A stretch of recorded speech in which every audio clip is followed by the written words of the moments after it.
Zakaj se zrela duša ne zaljubi?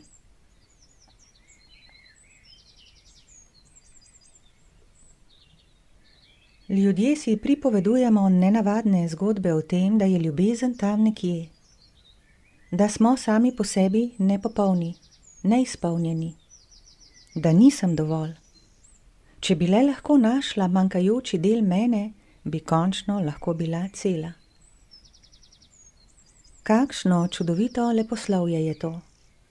Opremljena z njim v življenje vstopim kot nakupovalka, iščoč izpolnitev. Nadenem si mašno obleko, naučim se lepih manir, besed, ki privabljajo, nasmeškov, ki zapeljujejo. Dokler tega ne najdem, živim v čisti grozi, da me ne bi nihče izbral, da bom ostala na polici kot neželeno ali pokvarjeno blago. To leposlovje imenujemo ljubezen in njene začetke romanca. Dva, vzgajana v prepričanje o lastni nepopolnosti in v oklepanju upanja, da ga bo drugi zapolnil. Nekaj časa deluje. Oba omamljena od pripovedi, ki si jo ponavljata, vročična od dozdevne izpolnjenosti, ker sta se našla, neprespana zaradi premišljevanja o drugem. To imenujeta zaljubljenost, izpolnitev sanj. A to ni ljubezen, ni niti njen začetek. Ljubezen ne more biti nekaj, kar se mi zgodi. Ljubezen ne more biti iskana in najdena. Ne more biti potreba, ki jo zapolnjujem kot telo s hranjenjem. Vse to deluje privlačno, dvorjenje, ljubeče besede, romantični večeri pod zvezdami. Pod vsem tem pa ostaja surova resničnost dveh, ki izkoriščata drug drugega, kot rešilna pasova v utapljanju dveh nesamostojnosti. Zgodba se nadaljuje. Izkušnja slej ko prej razbije predstavo. Ko se malo prebudim, začenjam videti skozi kulise, da je to, kar imenujem ljubezen, v resnici strah v kostumu, ki sem ga, omamljena od pripovedi, hotela videti kot resničnega. Da je strast v resnici preoblečena tesnobnost pred osamljenostjo. Vidim, koliko moje predanosti je bilo le mešetarjenje dam, če daš. Ko enkrat vse to vidim, ne morem več ne videti.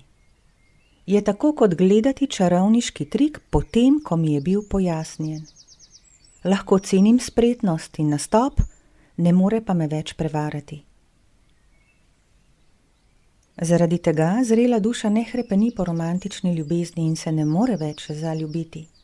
Ne, ker bi postala hladna in neobčutljiva, ampak ker ne more več sodelovati v vzajemni hipnozi imenovani romanca in ljubezen. Vidi niti, ki upravljajo s prividom.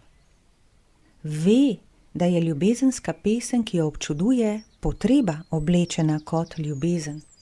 Vidi celo dramo, kakršna je. Čudovita tragičnost dveh podružbljenosti, ki se ne moreta soočiti s samostojnostjo živih. Prav tu leži dragocenost, ki se podari duši, voljni vstopiti v budnost. Uvid, da praznina, ki ji je hotela ubežati, nikoli ni bila resnična. Življenje nikdar ni samo. Življenje je neločljivo eno z vsem. Osamljenost je čustvo ločene misli. Pri vsem tem gre le za mentalni trik, zares neokusno potegavščino, ki daje misliti, da sem nekaj, kar nisem, in okoli tega prepričanja uredim vse svoje življenje. Ni težko to sprevideti. Težko si je priznati, da sem to osebo gradila na laži in nič od tega ni resnično in je šlo življenje mimo. Od tu se ne čudim množici razvez in nezadovoljstvu partnerskega odnosa, ki preplavlja domove. Ne more biti drugače, ker neresnično prepričanje ne nudi zadovoljstva. In kakor nerada to slišim, za moje nezadovoljstvo ni nikoli odgovoren drugi. Ne more biti, ker stanje biti ni prenosljivo. Nezadovoljstvo je neiskrenost do sebe, je nepoznavanje sebe. Neokusnost šale je v tem, da mi vednost ne more biti odvzeta. Lahko pa mislim, da mi je. Ni krivcev sploh. Je le igra, ki jo piše za črn humor nadarjen scenarist in igrajo duše nepripravljene na resničnost ljubezni. Resnica ali dejstvo videnja stanja stvari je, da nisem nikogaršnja polovica, niti niste vi. Nisem v čakanju, da postanem cela. Nisem del nečesa, kar je ob rojstvu razpadlo. Sem celost. Sem izpolnjena, kot sem sploh lahko. Ideja, da potrebujem nekoga, da bi bila cela, je enaka kaplji, ki misli, da potrebuje drugo kapljo, da bi postala ocean. Kaplja je ocean, vedno je bila ocean. Ko se to vedenje zdrami v tkivu telesa, se v duši nekaj preklopi. Obupna nenasitnost, ki jo je kot uprežno žival gnala v družbo, v socializacijo, v zvezovanja in priključevanja, začenja popuščati. Izstopim iz funkcije potrebnih, lačnih, preneham z ovohavanjem teritorija v upanju, da bi mi prinesel dokončanje iskanja. Zdaj je tu, popolna sama po sebi, v novem načinu delovanja, ki ne išče, ki ne potrebuje, v naravnem stanju miru življenjske polnine. To se sliši zelo lepo na papirju in v mnogih ozirih tudi je. Neizmerna osvobojenost v tem, da ne potrebuje drugih, da bi se cenila in ljubila, živela polno in ustvarjalno življenje. A je cena, ki jo za to plača in plačuje, ta je, da ne more več igrati stare igre. Ne more se več pretvarjati, da je teatralna predstava romantične ljubezni resnična. Ne more hliniti spodnašanja nog, če ve, kaj jih spodnaša. Tu na njena vrata potrka osamljenost, ne fizična, čisto drugačna osamljenost, taka, ki vidi skozi igro tega sveta, ki jo ljudje okoli nje še igrajo. Spominja na odraslega, ki je zašel na otroško zabavo. Otroci se zelo zabavajo, popolnoma zatopljeni v svoje igre, a se jim ne more pridružiti. Ne, ker ne bi hotela, ampak ker se ne more pripraviti do verovanja v resničnost iger. Sreča nekoga, ima podobne interese, je privlačen in zanimiv in videti je, da je občutje vzajemno. V starih časih bi se zgodba tako začela. Zgodba o zasledovanju in osvajanju, o hrepenenju in izpolnitvi, kjer se najdeta dva sredi puščave sveta. Zdaj, že tu v črki Z od začetka, budna duša vidi celo zgodbo. Začetno omamljenost, postopno odkrivanje pomanjkljivosti, pogajanje s potrebami, počasno prepoznanje, da noben drugemu ne more dati tega, kar iščeta. To, kar iščeta, ni zunaj njiju. Zato se duša obotavlja, ne ker bi jo bilo strah, ampak zaradi jasnosti videnja. Ne more stopiti v zanko, ki jo razločno vidi pred seboj. To obotavljanje metanja v staro dramo romantičnosti jo izloči iz igre in vsi, ki jo še igrajo, to opazijo. Opazijo, da ne igra po njihovih pravilih in se počutijo neprijetno ali radovedno, vedno pa vzpostavi razdaljo. Prav tu leži sporočilo budnosti, da izstop iz igre dvigne standarde zadovoljstva. Če je bila prej zadovoljna z nekom, ki jo je nasmejal in sta si delila zanimanja, ki sta se privlačila in skupaj zapolnjevala večere z dolgimi pogovori, jo zdaj to ne gane. Zadovoljijo nekaj čisto drugega. Duša, ki tudi sama vidi skozi dramo tega sveta in skozi laž lastne misli. Duša, ki ve, da je že cela in nikogar ne uporablja za zapolnitev lastnega, dozdevnega manjka. Šele tu se lahko srečata, kakršni sta, goli, brez person, brez laskanja, brez podrejanja za naklonjenost, brez trgovanja. Šele tu se lahko srečata oprani fantazijo rešitelju ali o izhodih iz osamljenosti. Šele tu se srečata kot dve izraznosti iste resničnosti, čisti, celi, sami po sebi. Še ena neokusnost te mentalne potegavščine je, da je taka duša izjemno redka in tega ni moč nikomur očitati. Ni ga junaka, ki te igre ne bi igral.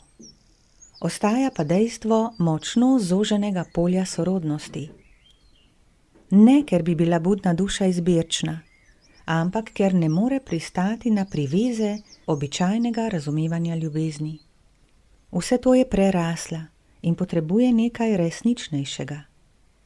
Ima plodne odnose, a noben ne gre dovolj globoko. Nobena pozornost ne obsije njene dušne golote.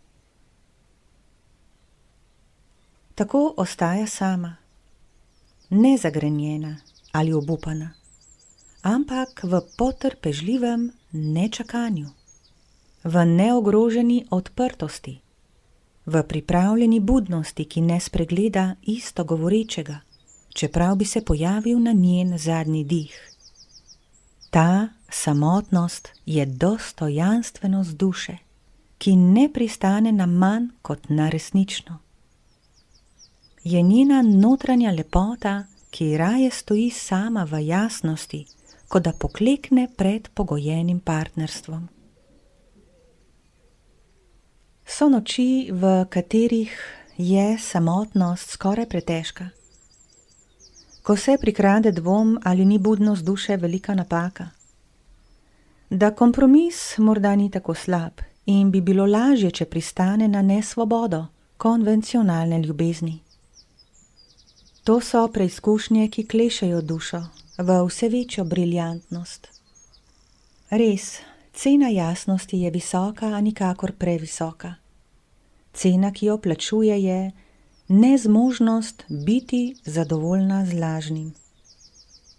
Je izguba možnosti, da bi drugega uporabljala kot ščit pred zazrtjem vase. Je izguba udobja nevednosti. To je velika cena in mnogim se zdi previsoka. A je nekaj, kar mora razumeti. Tudi če bi hotela, ne more nazaj. Tudi če je dobra igralka in celo, če to pristno želi, duša ne more ne videti, kar vidi. Budnost se je zgodila. Doživela je resnično. Zdaj vse ostalo izgubi privlačnost. Kaj ji je narediti? Nič ji ni treba. To je samo po sebi velika osvoboditev od zahtev, ciljev, pričakovanj, ki jih je podedovala iz časa in prostora. Zdaj lahko miruje. Zdaj lahko je. Zdaj končno živi v resničnosti dogajanja, plesoča z njegovim tokom in v širjenju z njim. Ne zapira srca, ni vzvišena ali cinična, ne misli, da je ljubezen nekaj, kar pridobi. Mirnost ve, da ljubezen izvira iz povsem drugega naslova, ne iz potrebe, ampak iz polnine, ne iz strahu, ampak iz svobode, ne iz oklepanja dveh nesamostojnosti, ampak iz radostnega srečanja dveh celosti, ki se spremljata v skrivnostnosti življenja, v kateri ljubita zato, ker tako hočeta. Ljubiti je bistvo vsega, ne koristi, ki jih od ljubezni dobi, pač pa ljubiti kot edinega smisla.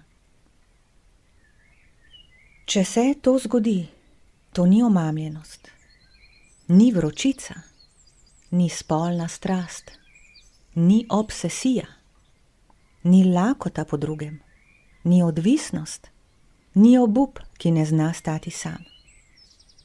Je srečanje enakovrednih samostojnosti, ki sta že pomirjeni s seboj, pripravljeni, da si delita svetlobo svobodnih in mir ljubečih, ne ker bi to morala, ker se to med budnimi spodobi, ali ker bi to zaslužila, pač pa, ker tako hočeta. Ljubiti je njuna izbira iz popolnega zavedanja, kaj to pomeni tu in zdaj, ker je mir njuno prebujeno sebstvo, ki ga ne moreta več dušiti, ker je čudovito sobivati z mirom, ki ne poseduje in ne veže, ki nima strahu in ne zahteva. Resničnost ljubezni nosi to čudno dragocenost jasnosti, ki se zdi kot jezik pradivjine, razumljiv le še živalim in drevesom. Ta jasnost je vredna več kot vse kratkotrajne romance. Raje čaka vse življenje na nekaj resničnega, kot da pristane na nekaj, kar le zapolnjuje minevanje. Jasnost sicer odvzame možnost, da bi se duša izgubila v drugem, a ponudi možnost, da se najde v vsem. Odvzame udobje skupnih potreb, a da svobodo nepotrebnosti. Odvzame romantično zgodbo, a odpre možnost neskončno širše ljubezni.